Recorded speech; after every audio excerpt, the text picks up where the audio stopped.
प्रिय विद्यार्थियों, आज हम कुंवर नारायण द्वारा रचित बात सीधी थी पर कविता का अध्ययन करेंगे।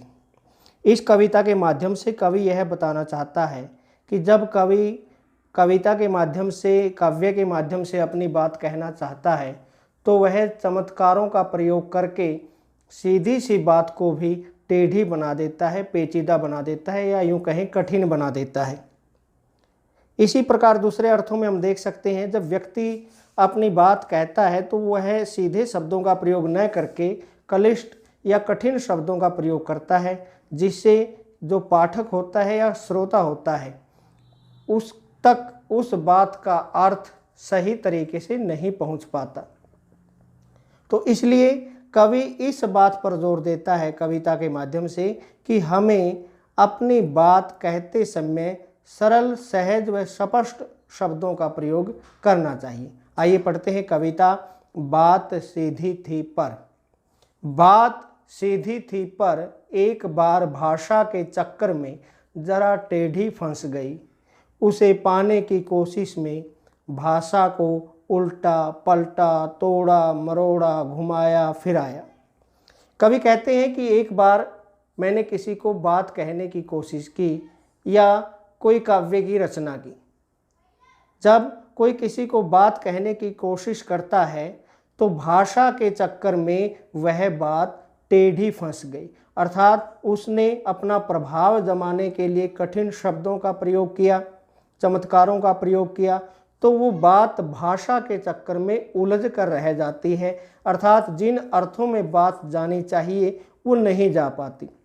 उसे पाने की कोशिश में, अर्थात जब बात फंस जाती है, उलझ जाती है, उसको दोबारा बाहर निकालने की कोशिश में कवि ने भाषा को उल्टा पलटा, तोड़ा मरोड़ा, घुमाया फिराया, यानी उसने अनेक प्रकार के प्रयोग करके देखे।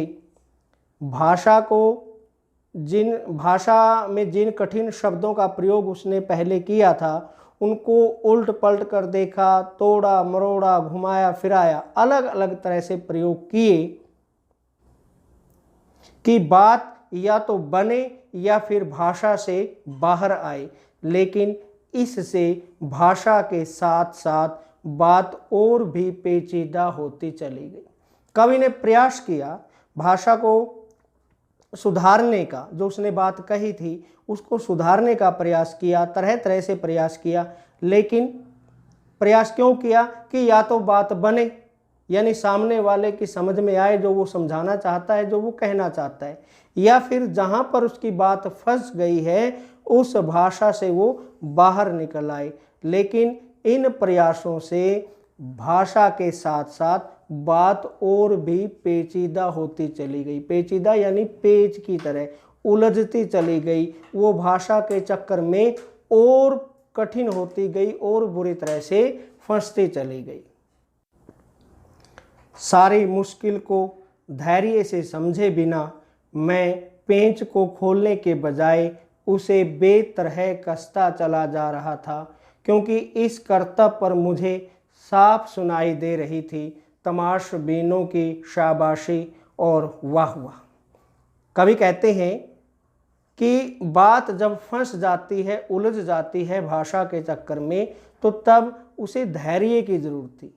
लेकिन इन सभी मुश्किलों को धैर्य से समझे बिना उसने धैर्य नहीं रखा।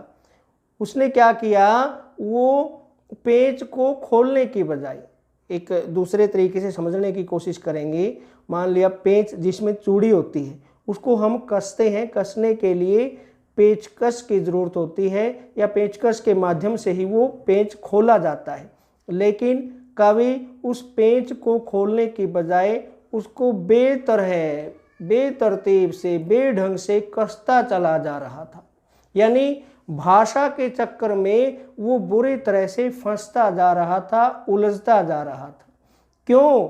क्योंकि इस कर्तव्य पर जिसमें वो उलझ गया था, एक प्रकार का वो कर्तव्य था, भाषा के चक्कर में वो उलझता जा रहा था, लेकिन इस कर्तव्य में उसे जो तमाशबीन है, तमाशा देखने वाले लोग हैं, उनकी शाबाशी और वाह वाह सुनाई दे रही थी, और इससे वो और ज़्यादा उलझता जा रहा था।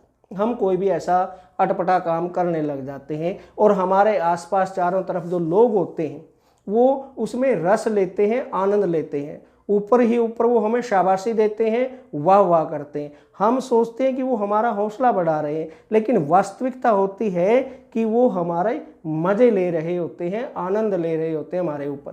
तो कभी भी उसी तरह भाषा के चक्कर में तमाशबीनों की शाबाशी के कारण और बुरी तरह से फंसता चला गया। आखिरकार वही हुआ जिसका मुझे डर था। जोर जबरदस्ती से बात की चूड़ी मर गई और वह भाषा में बेकार घूमने लगी। पेंचकस के द्वारा पेंच को खोलना था या कसना था, लेकिन उसको ऊपर से ठोक दिया गया।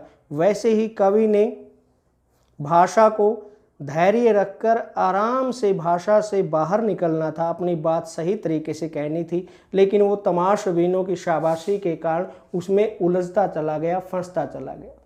तो पेंच को बेतरतीब ढंग से कसने से उसकी चूड़ी मर जाती है, उसी प्रकार बात को भी बेतरतीब ढंग से कहने से उसकी चूड़ी मर गई, अर्थात उसका अर्थ ही खत्म हो गया और वो बात भाषा में बेकार घूमने लगी, जैसे पेंच बेकार हो जाता है। हार कर मैंने उसे कील की तरह उसी जगह ठोक दिया।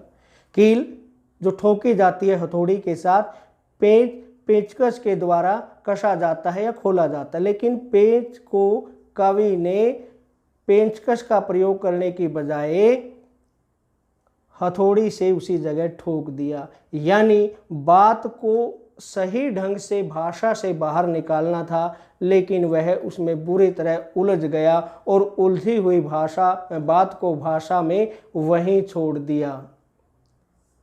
जो पेंचकस ऊपर से तो ठीक ठाक, पर अंदर से न तो उसमें कसाव था न ताकत। उसी प्रकार कवि की कही गई बात का कोई अर्थ नहीं था, कोई भाव नहीं था, श्रोता या पाठक की कुछ भी समझ में नहीं आ रहा था। तब उस बात ने जो फंस गई थी भाषा के चक्कर में, एक शरारती बच्चे की तरह मुझसे खेल रही थी, मुझे पसीना पोंछते देखकर पूछा, क्या तुमने भाषा को सहूलियत से बरतना कभी नहीं सीखा? कवि कहते हैं कि जब मैं बात को भाषा के चक्कर में उलझाकर थक गया और थक कर अपना पसीना पोंछ रहा था, तो वो बात मुझसे शरारती बच्चे की तरह खेल रही थी, मजाक कर रही थी, और उसने मुझसे एक प्रश्न किया कि क्या तुमने कभी बात को सहूलियत से या भाषा को सहूलियत से बरतना नहीं सीखा? अर्थात जिस तरीके से हम अपनी बात कहना चाहते हैं वो कहते समय हमें शब्दों का ध्यान रखना चाहिए। हमें अपने आप को प्रसिद्ध करने के लिए, अपने चमत्कार दिखाने के लिए कठिन या क्लिष्ट शब्दों का प्रयोग न करके हम आसान शब्दों में भी सुनने वाले की योग्यता को देखकर, पढ़ने वाले की योग्यता को देखकर भी शब्दों का प्रयोग कर सकते हैं। तो आज की जो हमारी कविता बात सीधी थी पर उसका यहीं पर समापन होता है। इसके आप जो सरलार्थ हैं या यूँ कहें सप्रसंग व्याख्या है, जिस तरीके से आप लिखते आए हैं उसी तरीके से लिख लेंगे। आज के लिए इतना ही। धन्यवाद।